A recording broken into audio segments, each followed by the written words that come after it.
Wealthy Bordeaux has a lively and upscale restaurant scene, fueled no doubt by the Bordelais' passion for wine. And with Bordeaux's famous vineyards all very close by, the choice of wine on offer, which can reach the hundreds, is unbelievably wide.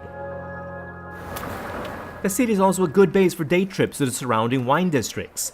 And if half a day is all you have, a short drive to Margaux close by is perfect. My guide is Edouard Miay, an old friend from Manila who moved back to Bordeaux to manage Chateau Siran, the historic wine estate owned by 7 generations of the Miay family. The appellation of Margaux, and Siran within it, is on the left bank of the Garonne, and on mostly flat, gravelly ground with a few elevations. This terroir, or microclimate, topography and soil quality, plus the grape varieties combined with the savoir-faire of each winery, give the wines of Margaux their unmistakable elegance, feminine perfume, and powerful yet controlled personality.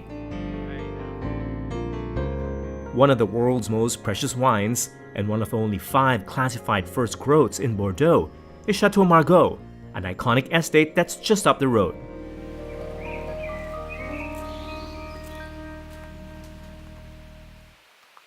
The appellation of Margaux may lack the scenic landscape of Burgundy or of Saint-Emilion across the river, but the elegant chateaux and gardens of the estates that appear in the wine labels of Margaux more than make up for it. Siran especially, with its grand mansion and manicured grounds, the home of the Miay family since 1859. The Philippine flag alongside France's in the courtyard is not there to welcome me. It's the family's tribute to a country that has been their second home for more than a century. The Chateau reopened its doors to the public in 2014 with guided tours of the family's private art collections and wood barrel cellars. The thing interesting here is that we'll do a tour which is more on lifestyle and history of the wine than on technical. So it's 1 ton, it's 1000 kilo d'or. Special tours include the Bacchus Bunker, the underground cellar where vintages since 1912 are stored, and, on special request, open. In 2011. Tours end with a wine tasting session at a rooftop terrace with panoramic views of chateau and vineyards, the natural and man-made environments that find their way into every Siran vintage. With a new consultant at work in the vineyards and innovative techniques in the winery, Chateau Siran, under Edouard's management, has become one of Margaux's most improved and best-selling clarets.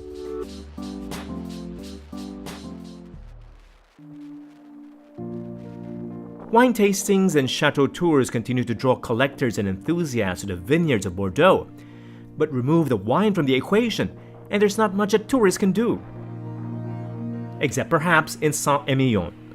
The appellation may be famous for estates like Chateau Figeac, Chateau Pavie, and Chateau Angelou, to name a few. But even without the wine, a trip to this picturesque place is worth a full day or two. The Libournais, where the wine regions of Saint-Emilion and Pomerol are found, is the most historic in France, originating as far back as Gallo-Roman times. For this, the entire vineyard zone, both the buildings and vines, is listed as a UNESCO World Heritage Site. In the Middle Ages, the period of Saint-Emilion's rise, the town was a center of the wine trade, and the wealth spent to build this magnificent medieval hilltop citadel. The Saint-Emilion wines on sale are priceless, but so are the views of the terracotta rooftops, castle walls, and countryside beyond. The cobblestone lanes and squares of the historic town are a delight to explore and help build a healthy appetite. So with top-flight wines from estates mere steps away, the dining scene here is top-notch as well, with a number of Michelin star restaurants inside and around the citadel.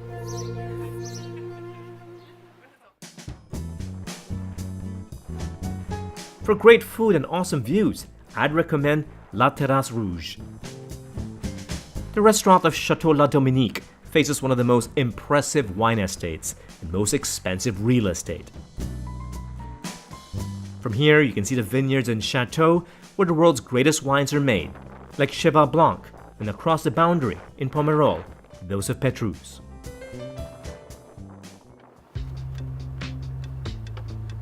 But wine lover or not, no visit to Saint-Emilion is complete without a tour of a winery. You'll need to book in advance, but some estates will accommodate walk-ins.